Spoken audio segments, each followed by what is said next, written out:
Hello students, this is Prachi. Welcome to our channel. आज हम करने वाले हैं क्लास 11th प्रोबेबिलिटी की सेकेंड एक्सरसाइज की इंट्रोडक्शन प्लस इसके एग्जांपल्स। अगर आपने इसके फर्स्ट एक्सरसाइज या इसकी इंट्रोडक्शन वीडियो मिस कर दी है तो उसका लिंक आपको डिस्क्रिप्शन बॉक्स में मिल जाएगा, आप जाके प्लेलिस्ट गो थ्रू कर सकते हैं। और यहाँ तक कि हमने जितने भी चैप्टर्स कवर कर लिए हैं उन सब का लिंक आपको डिस्क्रिप्शन बॉक्स में मिल जाएगा। तो अब हम बात करेंगे एक्सियोमैटिक अप्रोच इन प्रोबेबिलिटी। तो एक्सियोमैटिक वर्ड जो है वो कहाँ से आया है? एक्सिम से आया है। तो ये एग्जाम क्या होते हैं? एग्जाम वो होते हैं, हम कह सकते हैं ऐसी एजम्पशंस जो यूनिवर्सल ट्रूथ होती हैं, जिनको हमें प्रूफ देने की कोई ज़रूरत नहीं होती है। जैसे कि फॉर एग्जांपल, अगर ये एक पेन है और एक ये कैप है, ठीक है, मैं कहती हूँ कि मैं इसको अगर अलग कर देती हूँ तो मैं कहती हूँ कि ये जो कैप है वो इस पेन से छोटी है और इसी का ही पार्ट है, राइट? तो ये एक यूनिवर्सल ट्रुथ है कि ये कैप इससे छोटी है और ये इसी का ही पार्ट है तभी उससे क्या है, छोटी है ऑब्वियसली। तो इसके लिए हमें कोई प्रूफ देने की कोई ज़रूरत नहीं है। ऐसी चीज़ों को, ऐसी असम्पशंस को हम एक्सिम्स कहते हैं। क्लियर है ये बात? तो इसके बेसिस के ऊपर हमारे पास प्रोबेबिलिटी के कुछ रूल्स होते हैं जो हम पहले भी पढ़ चुके हैं, उन्हीं को ही हम एक बार फिर से रिवाइज करने वाले हैं। जैसे कि कोई भी सैम्पल स्पेस होता है। सैम्पल स्पेस का मतलब क्या है कि हमने पूरे एक इवेंट को एक्सप्लेन जो किया, दैट इज अ सैम्पल। तो ठीक है कि कोई भी एक सैम्पल है जिसके अंदर क्या है, कोई भी क्या है, पॉइंट्स हैं, जैसे ओमेगा 1 है, ओमेगा 2 है, ओमेगा 3 है, अप टू ओमेगा n है। मतलब कि इजी लैंग्वेज में बोले तो कि कोई भी हमने एक्सपेरिमेंट किया है और उस एक्सपेरिमेंट की आउटकम्स है। ठीक है कि कोई भी हमने एक्सपेरिमेंट किया है। ओके, तो अब हम क्या करते हैं, इसको एक एक एग्जाम्पल के साथ लेते रहते हैं ताकि आपको और अच्छे से समझ आ जाए।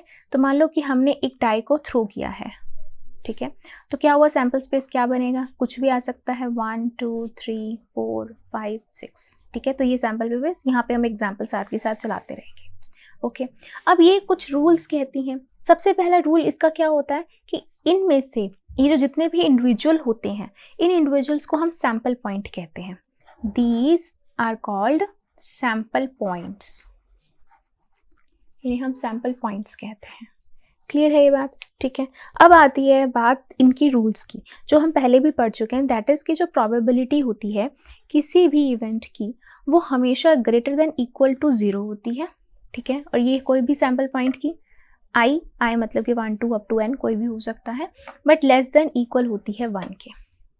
ठीक है कि कोई भी प्रोबेबिलिटी किसी भी इवेंट की कभी भी 0 से लेस नेगेटिव नहीं हो सकती, 1 से ग्रेटर नहीं हो सकती है। ठीक है, ऑब्वियसली नहीं हो सकती है। क्यों? क्योंकि अगर हम कोई भी हम बोलते हैं, जैसे कि मान लो कि इसमें अगर मैं कह देती हूँ कि probability of an even number बताओ, तो probability of an even number क्या होगा? इवन नंबर है 2 4 6, तो कितने आउटकम्स हैं? फेवरेबल, फेवर में कितने हैं इवन के? 2 4 6 3 है, और टोटल फेवरेबल डिवाइड में टोटल होता है, टोटल कितने हैं? 6 हैं। तो दिस इज 1/2।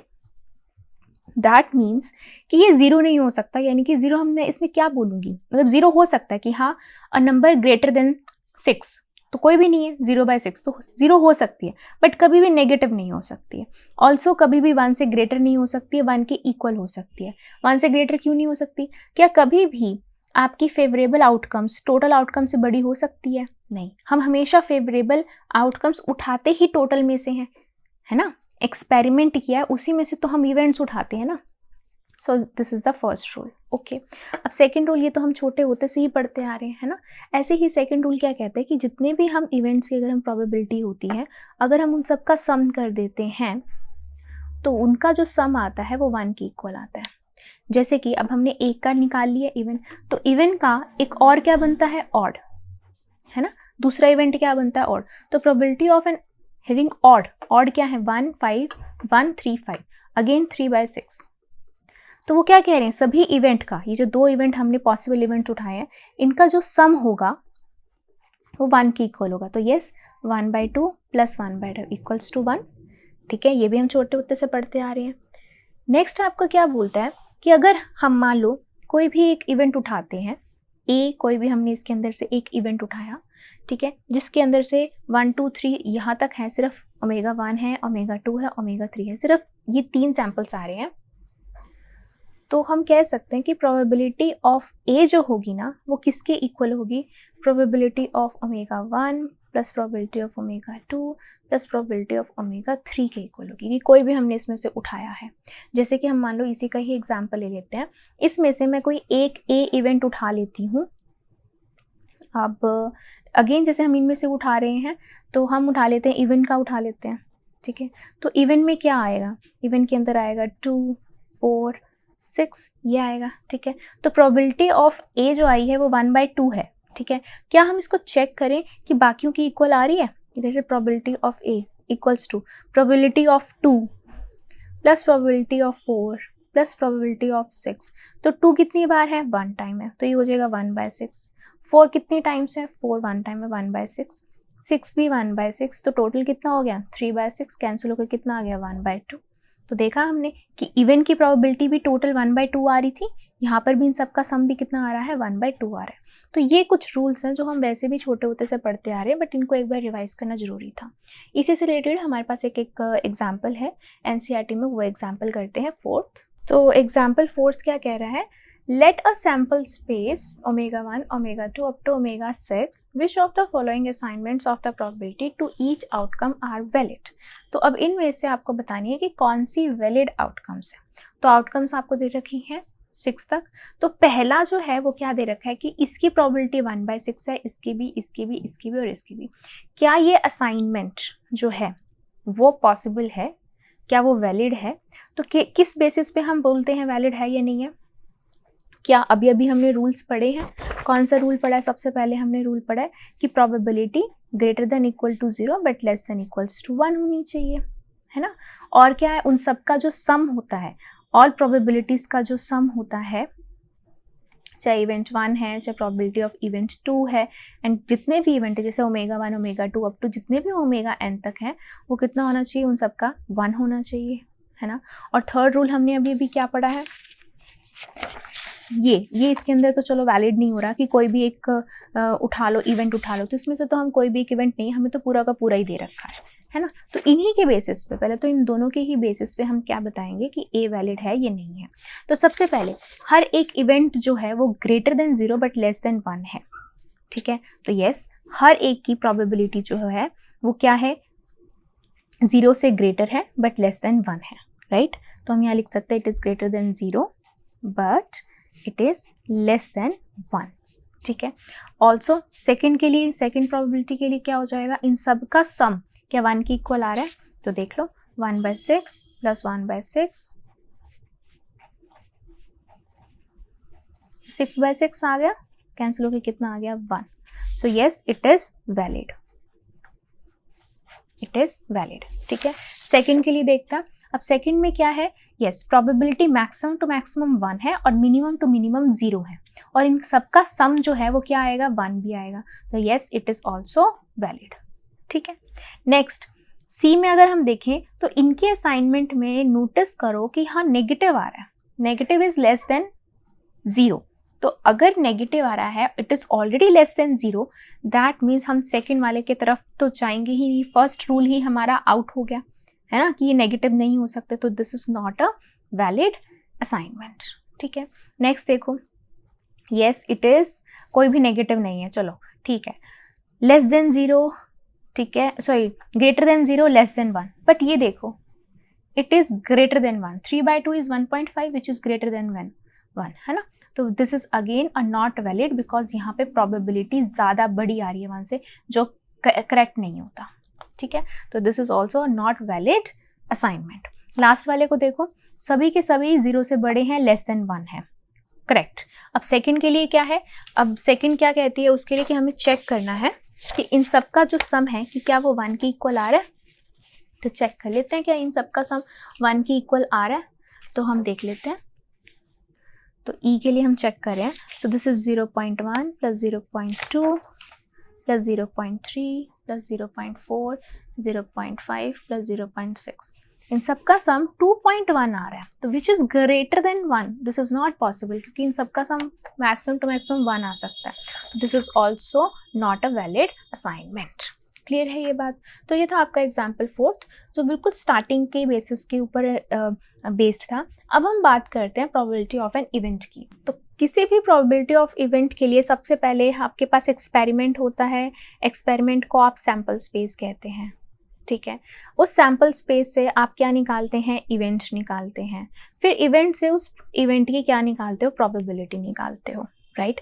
तो एग्जाम्पल फिर से हम ले लेते हैं। मान लो सैम्पल स्पेस है कि आपने क्या किया है, आपके पास 1 कॉइन है जिसको आपने टॉस किया है, ठीक है। तो जब आपने 1 कॉइन को, सॉरी 2 कॉइन्स हैं, 2 कॉइन्स को आपने टॉस किया तो सैम्पल स्पेस क्या बनेगा, H H, H T, T H, T T, ठीक है। इवेंट हम मान ले रहे हैं डबलेट आए।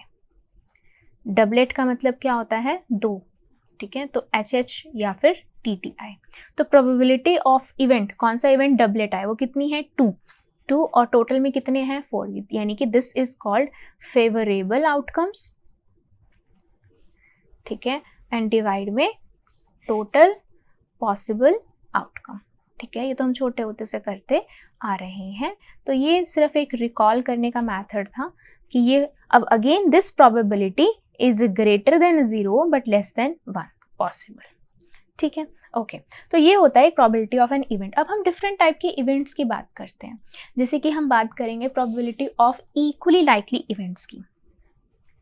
Probability of equally likely events. Probability of equally likely events का मतलब क्या होता है कि सैम्पल स्पेस के अंदर जितने भी उसके पॉइंट्स हैं उन सब के आने की प्रोबेबिलिटी सेम होगी।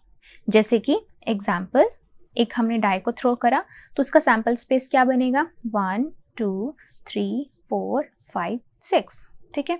तो इसकी प्रोबेबिलिटी, हर एक की प्रोबेबिलिटी आने की कितनी है, 1 टाइम है तो 1/6, 2 भी 1 टाइम है वो भी 1/6, तो हर एक की आने की प्रोबेबिलिटी 1/6 है। तो इस टाइप के इवेंट को हम बोलते हैं probability of equally likely events.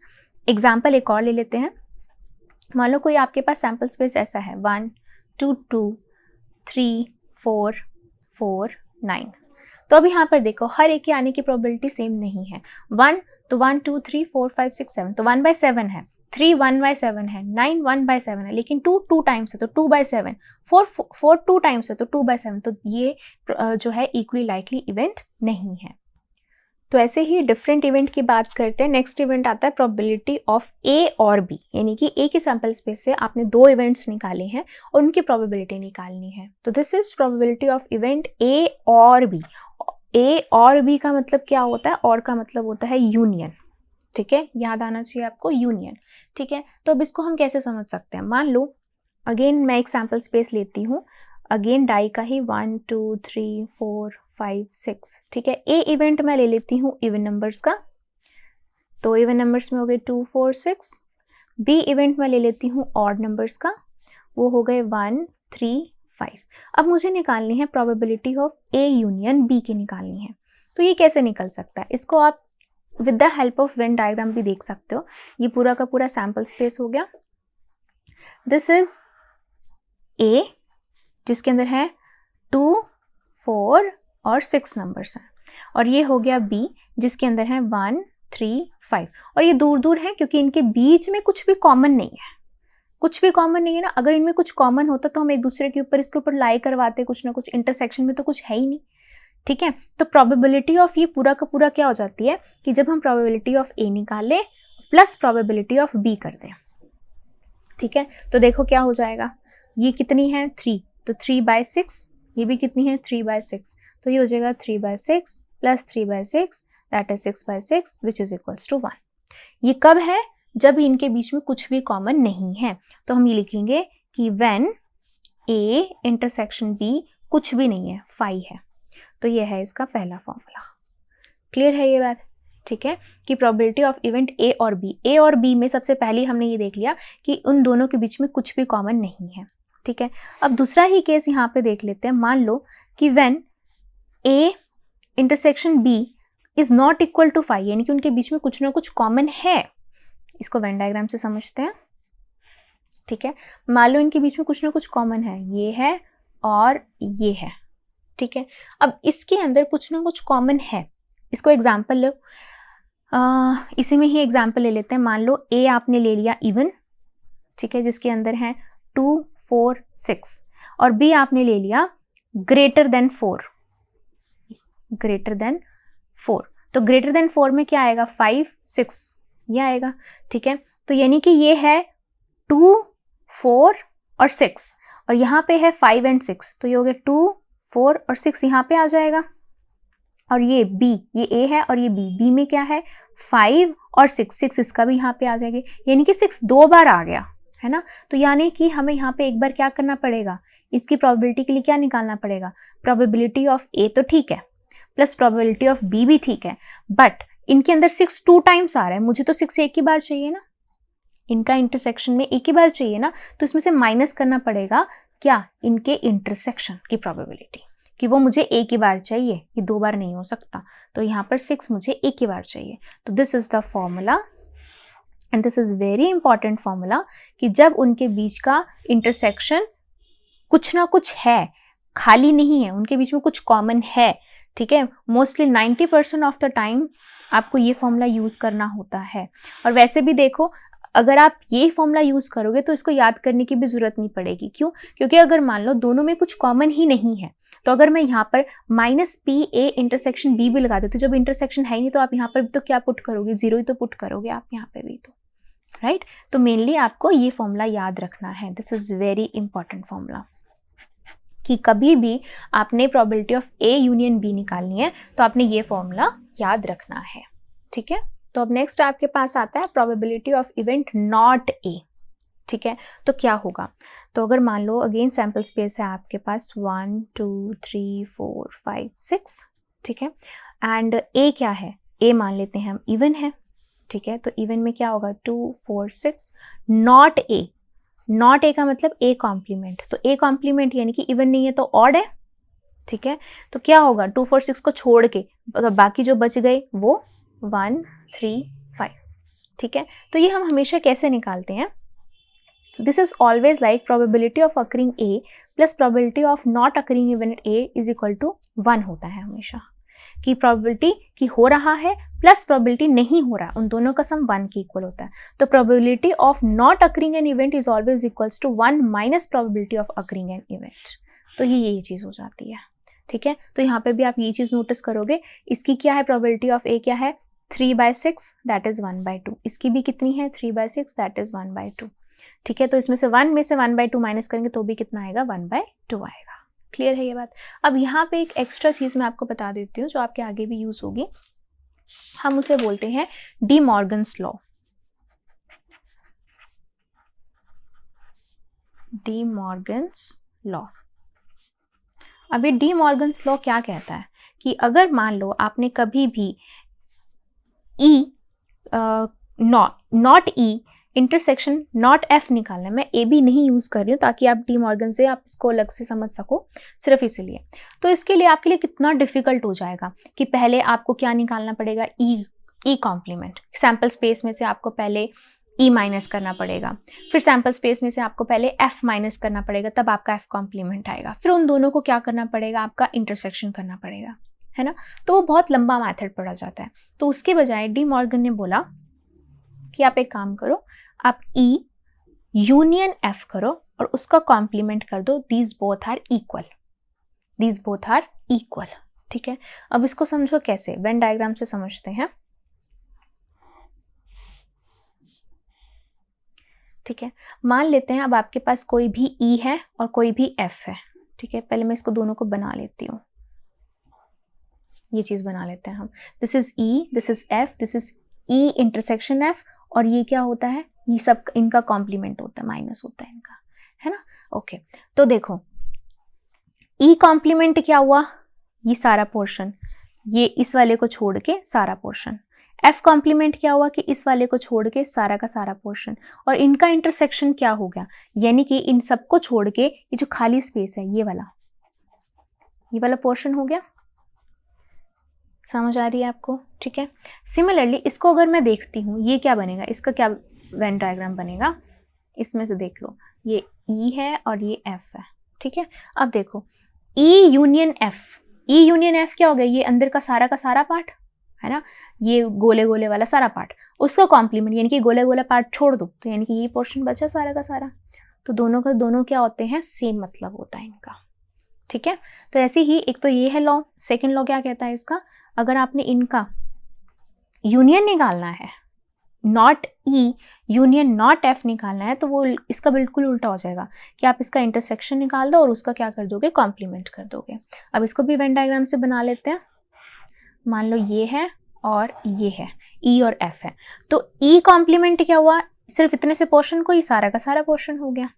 ये क्या हो गया, एफ कॉम्प्लीमेंट क्या हो गया, इसको छोड़ के बाकी का सारा पोर्शन हो गया। तो उसका यूनियन क्या हुआ, उसका यूनियन का मतलब ये हुआ कि आप सिर्फ इस पोर्शन को छोड़ दोगे, है ना। देखो ई कॉम्प्लीमेंट यानी कि this complete, F complement this complete, और उनमें जो कॉमन है यानी कि ये पोर्शन छोड़ के बाकी ये सारा का सारा पोर्शन, सिर्फ ये पोर्शन छोड़ेंगे आप, ये मतलब हुआ इसका। सेम यहाँ पे भी अगर हम देखते हैं तो क्या बनेगा, ये ई है और ये एफ है, तो इनका इंटरसेक्शन ये पोर्शन हुआ, ये वाला। अब इस पोर्शन का कॉम्प्लीमेंट यानी कि इसको छोड़ के बाकी सारा पार्ट, तो ये दोनों का ही क्या है, सेम मतलब है। क्लियर है, तो ये है इसके डी मॉर्गन्स लॉ है। अगर आपको वेन डायग्राम से समझ में आता है तो बहुत अच्छी बात है, नहीं तो आपको जब आप प्रैक्टिकली इनको सॉल्व करेंगे तो भी आपको और अच्छे से क्लियर हो जाएगा। तो इन्हीं सबसे रिलेटेड हमारे पास नेक्स्ट एग्जाम्पल है, तो एग्जाम्पल करते हैं फिफ्थ। तो एग्जाम्पल फिफ्थ कार्ड्स वाला है ना। तो कार्ड्स वाले को एक बार फटाफट से रिवाइज करते हैं। मैंने 10th में भी आप लोगों को एक्सप्लेन किया है कि टोटल 52 कार्ड्स होते हैं। ठीक है, टोटल 52 कार्ड्स में से 26 are red and 26 are black. तो ये टेबल आप लोगों को अच्छे से याद होना चाहिए। ठीक है, अब इस रेड में से 13 हार्ट और 13 हो गए डायमंड। ठीक है, इन 26 में से 13 हो गए क्लब और 13 हो गए स्पेड। ठीक है, तो ये 13 के आपके पास डेक बन चुके हैं। अब इन 13 को हम कैसे लिखते हैं, किंग क्वीन जैक। ठीक है, 13 12 11 10 9 8 7 6 5 4 3 2 और 1 की जगह क्या आता है, एस। तो किंग क्वीन जैक। ठीक है, ऐसे ही यहाँ पर भी किंग क्वीन जैक 10 से लेकर ace, king queen jack 10 to ace, king queen jack 10 to ace. Also अब किंग क्वीन जैक के ऊपर क्या बने होते हैं, फेसेस बने होते हैं, दैट्स वाई इनको क्या बोलते हैं, हम फेस कार्ड कहते हैं। ठीक है, तो इन्हें हम क्या बोलते हैं, फेस कार्ड। तो टोटल फेस कार्ड कितने होते हैं, 3 + 3 + 3 + 3 12 फेस कार्ड्स होते हैं 52 कार्ड्स में से। ठीक है, अभी हमने टेबल बना ली है, अब इसमें से हम क्वेश्चंस करेंगे। तो 1 card is drawn from a well shuffled deck of 52 cards. If each outcome is equally likely, calculate the probability that the card will be number 1 a diamond. ठीक है, तो अब देखो हमने 52 कार्ड्स में से कोई एक कार्ड उठाया और उसमें से हमें बताना है कि वो डायमंड है। डायमंड है कितने टोटल, 13। तो फेवरेबल में कितने हो गए, 13, और टोटल कितने हैं, 52। तो कितना हो जाएगा, 13/52। बट अगर सिर्फ यही हम आंसर लिख देते तो हमें आंसर थोड़ी मिलेगा, हमें मार्क्स नहीं मिलेंगे ना। तो हम यहाँ पे सबसे पहले लिखेंगे टोटल पॉसिबल आउटकम्स। वो कितने हैं, टोटल 52 कार्ड्स हैं। ठीक है, एंड फेवरेबल मतलब कि डायमंड कितने हैं, डायमंड है आपके पास 13। तो प्रोबेबिलिटी ऑफ डायमंड कितनी हो जाएगी, यहाँ पे प्रॉपर लिखेंगे फेवरेबल आउटकम्स। मैं आपको एक ही लिख कर दिखा रही हूँ, बाकी आप खुद लिखेंगे। ठीक है, मैं सिर्फ आपको आंसर्स एक्सप्लेन करती जाऊंगी। डिवाइड में टोटल पॉसिबल आउटकम्स। तो फेवर में कितनी है, 13, टोटल कितनी है, 52। कैंसिल होकर कितना आ गया, 1/4 इज योर आंसर। ठीक है, ऐसे ही सेकंड के लिए उन्हें बोला है नॉट एन एस। ठीक है, नॉट एन एस मतलब कि देखो, नॉट एन एस का मतलब इन एस को छोड़ दो, एस ना हो। तो अगर एस हैं कितने टोटल, 4, तो 52 में से 4 हटा दो, नॉट एन एस कितनी हो गई फिर, 48, है ना। तो हम यहाँ पे अगेन लिखेंगे टोटल पॉसिबल आउटकम्स। मैं सीधा TPO लिख लेती हूँ, आप ध्यान रखना टोटल पॉसिबल आउटकम्स है, दैट इज 52। अब इवेंट कौन सा है, not an S, not an S. तो एस होते कितने हैं टोटल? 4, ठीक है। नॉट एस, नॉट एस मतलब क्या करना है आपको? पूरे सैंपल स्पेस में से एस को माइनस कर देना है, तो कितना आ जाएगा? 48। तो not an S that is 48। Now probability of not S यानी कि इसके फेवर में कितनी है? 48, और टोटल कितनी है? 52। इसको हम क्या कर देंगे? कैंसिल कर देंगे। तो ये हो जाएगा 12 और ये हो जाएगा 30। तो दिस इज 12/30। एक तो ये मेथड है इसका। एक दूसरा मेथड ये भी है, क्या? Probability of not an S, वो क्या हमने बताया था formula? 1 minus probability of S, है ना। तो 1 minus probability of S, S है कितने? 4, तो 4/52। आप इस तरीके भी इसको सॉल्व कर सकते हो, ठीक है। तो ये हो जाएगा 4 1 ज़ा 4, 4 1 ज़ा 4 एंड 4 3 ज़ा 12। तो 1 माइनस 1/13 एलसीएम 13 माइनस 1 अगेन 12/13।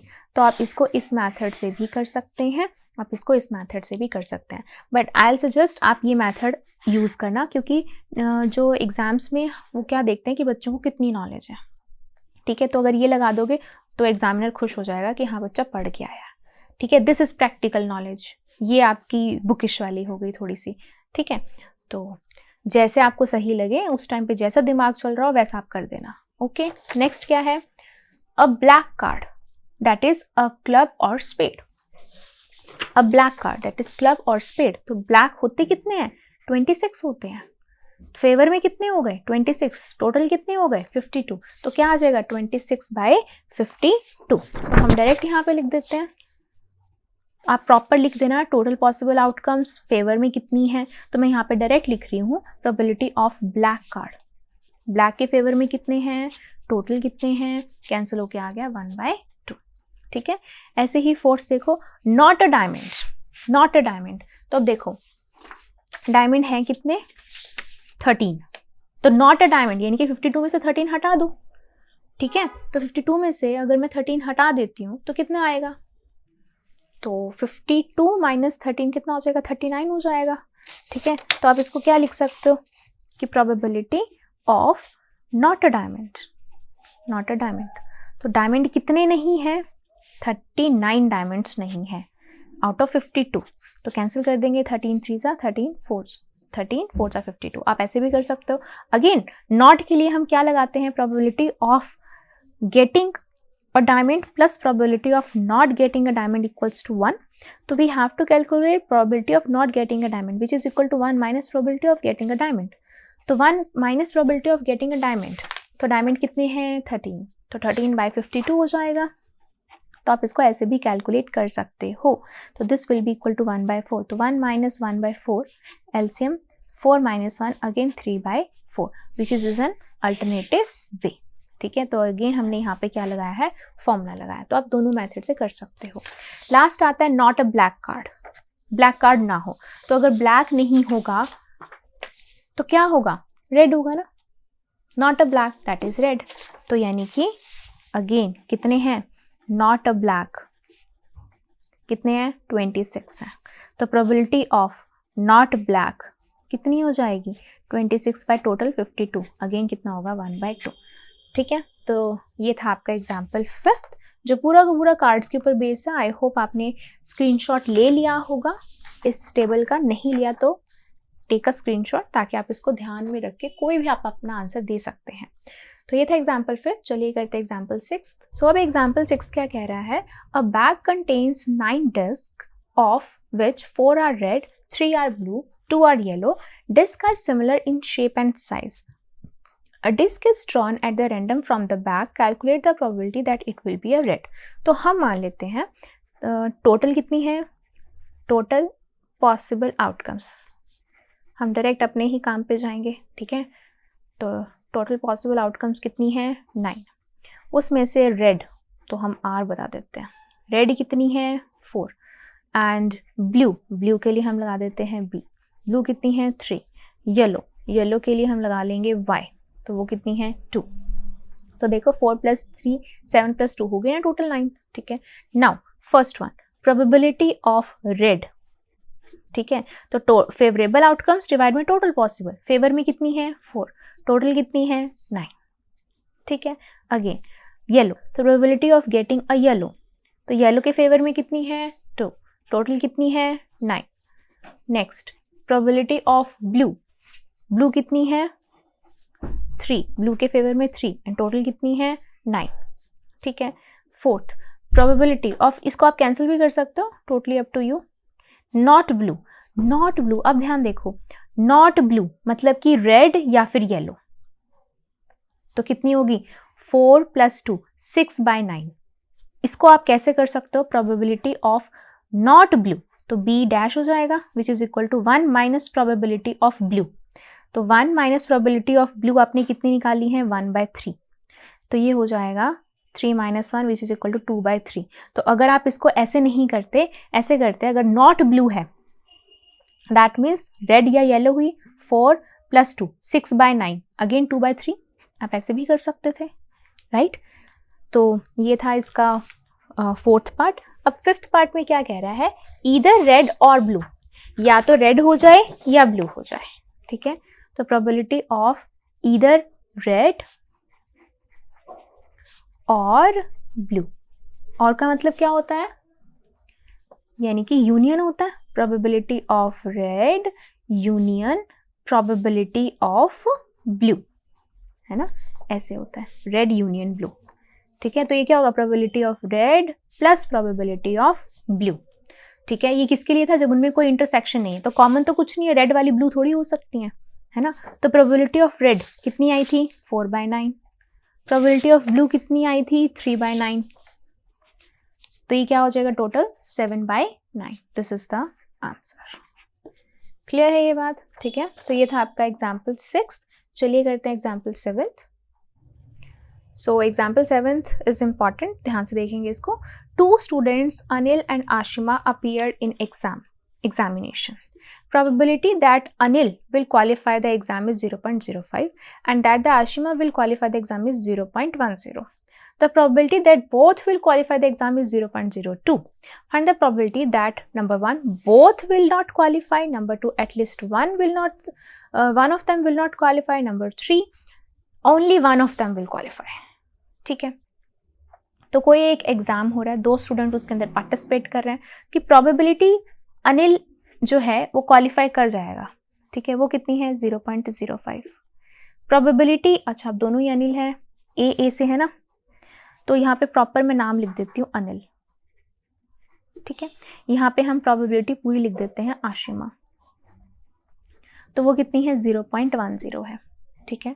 अब probability that both will qualify, दोनों क्वालिफाई करेंगे, यानी कि ये आपको यूनियन दिया हुआ है, इंटरसेक्शन दिया हुआ है. अब यहाँ पर आप बताइए मुझे, दोनों के दोनों क्वालिफाई करेंगे, यानी कि दोनों का मतलब क्या है कि दोनों कॉमनली ये एग्जाम क्वालिफाई करेंगे ना. एक ही तो एग्जाम है, अलग अलग तो नहीं एग्जाम, एक ही एग्जाम को दोनों क्वालिफाई करेंगे, यानी कि दोनों का क्या है, ये इंटरसेक्शन है, दोनों में कॉमन है ये एग्जाम.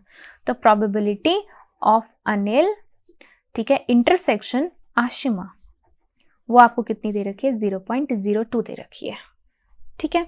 अब हमें क्या बताना है, number 1 both Anil and Ashima दोनों ही क्वालिफाई नहीं करते हैं, दोनों ही क्वालिफाई नहीं करेंगे. तो दोनों क्वालिफाई नहीं करेंगे का क्या मतलब है, हमें क्या फाइंड करना है. इसका मतलब है सबसे पहले देखो, बोथ क्वालिफाई नहीं करेंगे, अनिल क्वालिफाई नहीं करेगा, तो probability of Anil not qualified dash आ गया. ठीक है. फिर प्रोबेबिलिटी कि आशिमा भी नहीं करेगी, आशिमा भी नहीं करेगी, वो ये होगी. अब वो कह रहे हैं दोनों ही क्वालिफाई नहीं करेंगे, यानी कि कॉमनली दोनों क्वालिफाई नहीं करेंगे ना, दोनों के दोनों कॉमनली क्वालिफाई नहीं करेंगे, एक ही एग्जाम है ना, दैट्स वाई. तो दोनों कॉमनली क्वालिफाई नहीं करेंगे, तो आप इसको कैसे लिख सकते हो कि you have to calculate probability of Anil complement intersection Ashima complement. ठीक है, कि दोनों कॉमनली एग्जाम ये क्वालिफाई नहीं करेंगे. तो ये वाला आपने निकालना है. अब ये हमने अभी पढ़ा था, क्या पढ़ा था, ये हमने डी मॉर्गन्स लॉ मैंने अभी आपको एक्सप्लेन करा था कि कभी भी इस तरीके से आपके पास आ जाता है तो आपने क्या करना होता है, इसका हम क्या कर देते हैं, यूनियन कर देते हैं और उसका क्या लगा देते हैं, कॉम्प्लीमेंट कर देते हैं, है ना. तो ये किसके इक्वल हो जाएगा, पी अनिल यूनियन आशिमा का कॉम्प्लीमेंट, ये हो जाएगा। तो सबसे पहले हम क्या करेंगे, हम इसका यूनियन निकाल लेते हैं, ठीक है। तो probability of Anil union Ashima, इसका क्या होगा, फॉर्मूला हमें पता है, probability of Anil plus probability of Ashima minus probability of Anil intersection Ashima, ये तो हमने स्टार्टिंग में ही पढ़ा था। तो ये हो जाएगा प्रोबेबिलिटी ऑफ अनिल है 0.05, इसकी है 0.10, माइनस दोनों की कितनी है 0.02, ठीक है। इसको पूरे को कैलकुलेट करके आपके पास आता है 0.13। अब आपने इसका कॉम्प्लीमेंट निकालना है, ठीक है। अनिल यूनियन आशिमा का complement which is equal to 1 minus इनका नॉट कॉम्प्लीमेंट, है ना, that is Anil union Ashima.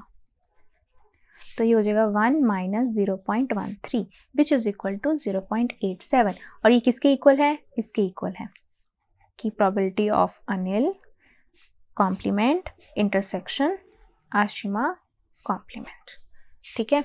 तो ये आ गया आपके पास इसका आंसर, राइट। तो ये था इसका ए पार्ट। बी पार्ट क्या कह रहा है, at least one of them will not qualify, कम से कम एक क्वालिफाई नहीं करेगा, ठीक है। तो कम से कम एक क्वालिफाई नहीं करेगा, इसका क्या मतलब है, दूसरा पार्ट क्या हुआ कि दोनों क्वालिफाई कर जाएंगे, है ना। तो देखो इसको हम कैसे लिख सकते हैं कि प्रोबेबिलिटी कि at least one of them will not qualify, ठीक है। तो at least one of them will not qualify, कम से दोनों में से कम एक नहीं करेगा, यानी कि ये कह रहे हैं श्योरली एक रह जाएगा, ठीक है। तो इसका ऑपोजिट क्या होगा, प्लस प्रोबेबिलिटी कि बोथ क्वालिफाइज, बोथ क्वालिफाई कि दोनों हो जाएंगे। तो इसका ऑपोजिट ये होगा ना, उन दोनों का प्लस क्या होता है 1, कि probability of not occurring an event plus probability of occurring an event is equal to 1 होता है ना। तो सेम यही चीज़ हो गई, ठीक है। तो ये हमें निकालनी है कि उनमें से at least one of them will not qualify, एक क्वालिफाई नहीं करेगा, और दोनों क्वालिफाई कर जाते हैं तो उसकी प्रोबेबिलिटी कितनी है 0.02। तो डायरेक्ट आपके पास आंसर आ जाता है 1 minus 0.02 which is equal to 0.98, ठीक है। तो ये था इसका बी पार्ट। अब सी पार्ट क्या कह रहा है, तो अब इसका सी पार्ट क्या कह रहा है, only one of them will qualify the exam, अब दोनों में से कोई एक ही एग्जाम क्वालिफाई करेगा। तो मतलब क्या है, सबसे पहले हम कह सकते हैं केस 1, तो अगर अनिल करेगा तो आशिमा नहीं करेगी, ठीक है। तो अनिल को हम मान लेते हैं ए और आशिमा को मान लेते हैं बी, तो पूरा नेम नहीं लिखा जाएगा ना हमसे, तो हम मान लेते हैं अनिल के लिए ए और आशिमा के लिए बी। तो अनिल उन्होंने बोला है only one of them will qualify, तो हम सबसे पहला केस मान लेते हैं अनिल एग्जाम क्वालिफाई कर लेता है बट आशिमा नहीं कर पाती है। तो प्रोबेबिलिटी दैट अनिल कर लेता है एंड आशिमा नहीं कर पाती है, तो नहीं कर पाती है तो कॉम्प्लीमेंट, और दोनों एक ही एग्ज़ाम क्वालिफाई करने के लिए कंपटीशन में है, तो क्या करेंगे हम, क्या होगा, इंटरसेक्शन। एंड केस 2 क्या हो सकता है, केस 2 इज अब अनिल नहीं कर पाता बट आशिमा कर लेती है, तो प्रोबेबिलिटी दैट अनिल नहीं कर पाता है एग्ज़ाम क्वालिफाई बट आशिमा कर लेती है, और एक कॉमन एग्ज़ाम है तो इंटरसेक्शन, ठीक है। तो अब या तो केस ये हो सकता है या ये हो सकता है, यानी कि और आगे बीच में, तो यानी कि अब हम क्या करेंगे, इन दोनों का यूनियन होगा, ठीक है। तो probability of A intersection B complement union probability of A intersection A complement intersection B. अब ये क्या है, अब ऐसा तो हमने कोई फॉर्मूला पढ़ा नहीं हुआ है ना, तो इस फॉर्मूले को हम क्या करेंगे, हम इसको वेन डायग्राम से समझेंगे। तो देखो किसी भी चीज़ का अगर मान लो मेरे को ए कॉम्प्लीमेंट इंटरसेक्शन बी निकालना है तो वो क्या होता है, कैसे निकलता है, देखो एक वेन डायग्राम बनाते हैं। मान लो ये ए है और ये बी है, this is A this is B, ठीक है। अब मेरे को निकालना है ए कॉम्प्लीमेंट इंटरसेक्शन बी निकालना है, ठीक है। तो हम इसको कैसे निकाल सकते हैं, या फिर हम सबसे पहले इजी निकालते हैं, ए इंटरसेक्शन बी कॉम्प्लीमेंट निकालते हैं, ठीक है। दोनों में से कोई भी निकाल सकते हैं। तो पहले ए इंटरसेक्शन बी कॉम्प्लीमेंट, ए तो ये हो गया पूरा पार्ट, ठीक है। इंटरसेक्शन किसके साथ कॉमन, बी कॉम्प्लीमेंट का। अब बी कॉम्प्लीमेंट जो होगा वो क्या होगा, बी कॉम्प्लीमेंट बी कॉम्प्लीमेंट मतलब कि बी को ये वाले पार्ट को छोड़ के ये सारा पार्ट होगा ना, इस ए बी सैम्पल स्पेस भी सब कुछ होगा, ठीक है। तो ये सारा हो गया बी कॉम्प्लीमेंट, और यहाँ ए ये है और इनका कॉमन सिर्फ ये पार्ट बचा, रेड पार्ट, ये वाला आ गया आपके पास, है ना। अब इस पार्ट को हम कैसे लिख सकते हैं, इसको हम लिख सकते हैं कि अगर ए में से मैं ये वाला पार्ट हटा दूं, है ना, ये पार्ट है क्या, ए इंटरसेक्शन बी, तो ये क्या हो जाएगा, ए इंटरसेक्शन बी।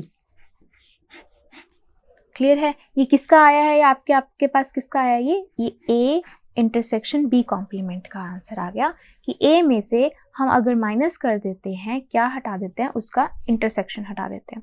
सिमिलरली अगर इसके लिए बनाए तो इसके लिए क्या बनेगा, देखो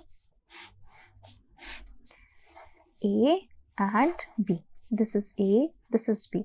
अब ए कॉम्प्लीमेंट, ठीक है, ए कॉम्प्लीमेंट का मतलब क्या हुआ, ये पोर्शन छोड़ दो, ये पोर्शन छोड़ के सारा का सारा, including B, including this space, universal space, ये सब चीज़ें, ठीक है। अब इसका इंटरसेक्शन किसके साथ, बी के साथ, सिर्फ बी के साथ कॉमन कौन सा पार्ट आ रहा है, सिर्फ यही पार्ट कॉमन आ रहा है आपका, ठीक है। तो अब इस पार्ट को हम कैसे लिख सकते हैं, ए कॉम्प्लीमेंट इंटरसेक्शन बी को हम कैसे लिख सकते हैं, तो बी में से हम क्या करेंगे, माइनस करेंगे ये वाला पार्ट। अब ये कौन सा पार्ट होता है, ए इंटरसेक्शन बी का, तो बी में से हमने ए इंटरसेक्शन बी माइनस कर दिया, ठीक है। तो इस तरीके से हमारे पास ये फॉर्मूला बन गया, अगर ए है, बी कॉम्प्लीमेंट है तो ए माइनस दिस वन, तो अगर यहाँ कॉम्प्लीमेंट हो तो बी माइनस दिस वन। तो इसी फॉर्मूले को ही हम आगे कंटिन्यू करेंगे। तो अब जैसे यहाँ पर है तो ये हो जाएगा, इसके लिए हम क्या लिखेंगे, पहले इसके लिए तो बीच में क्या है, यूनियन है ना। तो किसी भी चीज़ का यूनियन हम कैसे लिखते हैं, हमें पता है कि प्रोबेबिलिटी ऑफ ए, या फिर हम यहाँ पे मान लेती हूँ मैं ई यूनियन एफ को हम कैसे लिखते हैं, probability of E plus probability of F minus probability of E intersection F, हम ऐसे लिखते हैं। तो पहले तो हम इसको ऐसे ओपन कर लेते हैं कि probability of A union B complement plus probability of A intersection B complement minus probability of A intersection B complement, फिर intersection A and complement B intersection, ठीक है, ये हो गया। And yes, one more thing, अब इनके अंदर ये जो चीज़ होती है ये क्या होती है, ठीक है, ये क्या होती है। अब चलो इसको हम निकालते हैं कि इसमें और इसमें कॉमन क्या है।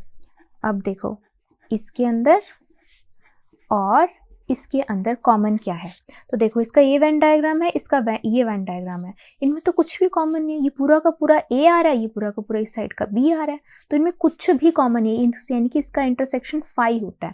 और अगर किसी भी फाई का प्रोबेबिलिटी हम निकालते हैं वो क्या होती है, 0, कि इन दोनों में क्या है, कुछ कॉमन तो नहीं आ रहा, ठीक है। तो यानी कि हम यहाँ पे लिखेंगे कि पूरी की पूरी प्रोबेबिलिटी हो जाएगी 0, ठीक है। बाकी हम इसको अब ओपन कर लेंगे। इसके लिए हमने क्या निकाला था फॉर्मूला, इसके लिए हमने निकाला था probability of A minus probability of A intersection B, ठीक है। फिर प्लस इसमें क्या था, इस पे कॉम्प्लीमेंट है तो बी आएगा, तो probability of B minus probability of A intersection B, ठीक है। तो अब यहाँ पर देखो ये हो गया probability of A plus probability of B, ये दोनों सेम है तो -2 of probability A intersection B.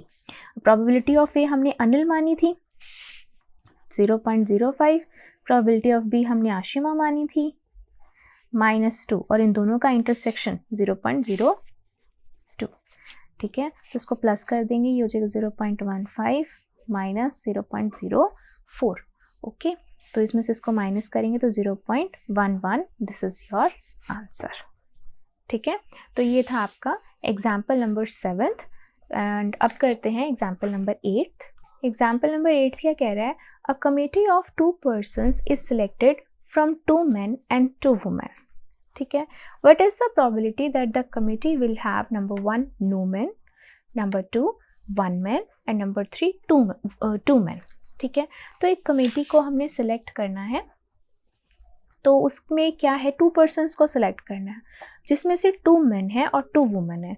तो 2 men है तो M1 है, M2 है, 2 women है, W1 है, W2 है, ठीक है। अब इनमें से हमने 2 पर्सन सिलेक्ट करने हैं, तो अब 4 ऑप्शंस हैं हमारे पास। अब इन 4 में से हम 2 किसी भी तरीके से हम इसको सिलेक्ट कर सकते हैं। 2 मैन हो सकते हैं, 1 मैन 1 वुमन हो सकता है, दोनों वुमन हो सकती हैं, दोनों मैन हो सकते हैं, कुछ भी हो सकता है, ठीक है। तो कोई भी वेज हो सकते हैं, नंबर ऑफ वेज हो सकते हैं। तो जब कभी भी आपके पास ऐसे नंबर ऑफ वेज आते हैं तब हम वहाँ पे क्या यूज़ करते हैं, यस, कॉम्बिनेशन यूज़ करते हैं। There are different type of combinations, no man no woman या 1 मैन 1 वुमन, ठीक है, इस तरीके के कॉम्बिनेशंस आ रहे हैं, तो हम यहाँ पे हम कॉम्बिनेशंस यूज़ करते हैं। तो अब सबसे पहले हम यहाँ पर सैम्पल स्पेस, यहाँ पे हम बोल सकते हैं total possible outcomes. Total possible outcomes कैसे निकलती हैं, कितने नंबर ऑफ वेज हो सकते हैं। तो 4 में से कितने सिलेक्ट करने हैं, 2 सिलेक्ट करने हैं, तो this is total possible outcome, ठीक है। अब हमारे पास डिफरेंट ऑप्शंस आ जाएंगे। ए के लिए नो मैन, नो मैन मतलब कि दोनों की दोनों वुमन हो, ठीक है। तो वुमन है कितनी, 2 हैं, तो यानी कि you have to select 2 women out of 2। तो प्रोबेबिलिटी ऑफ नो मैन यानी कि फेवरेबल डिवाइड में टोटल, फेवरेबल डिवाइड में टोटल, ठीक है। और वी नो दैट NCR का फॉर्मूला क्या होता है, n फैक्टोरियल डिवाइड में r फैक्टोरियल अपॉन में n माइनस r फैक्टोरियल।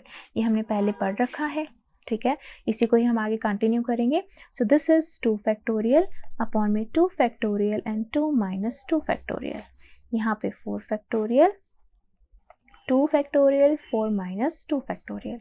तो ये हो जाएगा 0 फैक्टोरियल 1 होता है, ये खत्म हो गया, यहाँ आ गया 1, यहाँ पे आ गया 4 फैक्टोरियल, ठीक है। और यहाँ पे आ जाएगा 2 फैक्टोरियल इंटू 2। तो 4 फैक्टोरियल कैसे ओपन करते हैं, ऐसे, ठीक है। ये हो गया 2 इंटू 1 और ये हो गया 2 फैक्टोरियल अगेन 2 इंटू 1। इसको इससे कैंसिल, इसको इससे कैंसिल, ये हो जाएगा 1/6, ठीक है। तो ये होगा 1/6 इज द प्रोबेबिलिटी दैट अगर हम उसमें से सिलेक्ट करते हैं और कोई भी मैन नहीं आएगा, ठीक है। बी पार्ट क्या कह रहा है इसका, बी पार्ट कह रहा है 1 मैन, 1 मैन होगा, ठीक है। अब इस चीज़ को ध्यान से समझना, इट इज़ इम्पॉर्टेंट। हमने सिलेक्ट करने हैं 2 पर्सन सिलेक्ट करने हैं, ठीक है। तो अब उन्होंने बोला है 1 मैन हो, ठीक है। तो हमने क्या करना है, हमने सिलेक्ट करने हैं 2 पर्सन्स। तो 2 पर्सन सिलेक्ट करना है, उनमें से मैन होना चाहिए 1, ठीक है। अभी हमारी कंडीशन क्या हुई है, पूरी नहीं हुई है।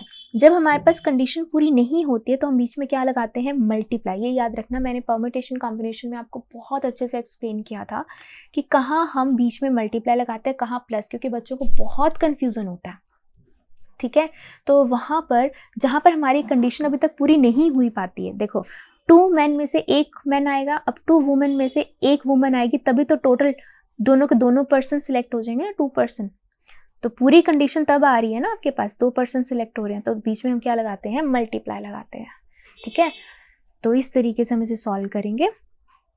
अब 2C1, ठीक है, ये हो जाएगा इसकी फेवरेबल आउटकम है, दिस इज फेवरेबल आउटकम, ठीक है। तो प्रोबेबिलिटी निकालनी है, तो प्रोबेबिलिटी दैट 1 मैन आएगा, that is favourable outcome 2C1 into 2C1 divide में total possible outcome that is 4C2, ठीक है। तो अब इसको करेंगे तो 2 फैक्टोरियल अपॉन में 1 फैक्टोरियल इंटू 1, तो 2 ही आएगा, इसका भी 2 ही आएगा। इसको सॉल्व करके हमारे पास क्या आया था, 1/6 आया था, डायरेक्ट लिख देंगे हम 1/6। तो सॉरी 1/6 नहीं आता, ओनली 6 आता है। इसको सॉल्व करके क्या आता है, ओनली 6 आता है, ठीक है। तो ये कैंसिल कर दिया 3, तो ये हो गया आपके पास 2/3 आ गया इसका आंसर, ठीक है। एंड लास्ट पार्ट क्या कह रहा है, 2 मैन, ठीक है। तो 2 मैन मतलब क्या है कि 2 मैन ही हैं उसके पास, और 2 मैन से ही हमने क्या करनी है, उसमें से 2 मैन ही सिलेक्ट करने हैं। तो क्या होगा, फेवरेबल में कितनी आएगी, 2C2 डिवाइड में 4C2। तो 2C2 की वैल्यू होती है 1 और इसकी वैल्यू कितनी हमने फाइंड करी थी 6, तो 1/6 इज द आंसर, ठीक है। तो ये था आपका एग्जाम्पल 8th। तो thank you, that's all for this video. Next video में डिस्कस करेंगे एक्सरसाइज 14.2 कंप्लीट। Thank you.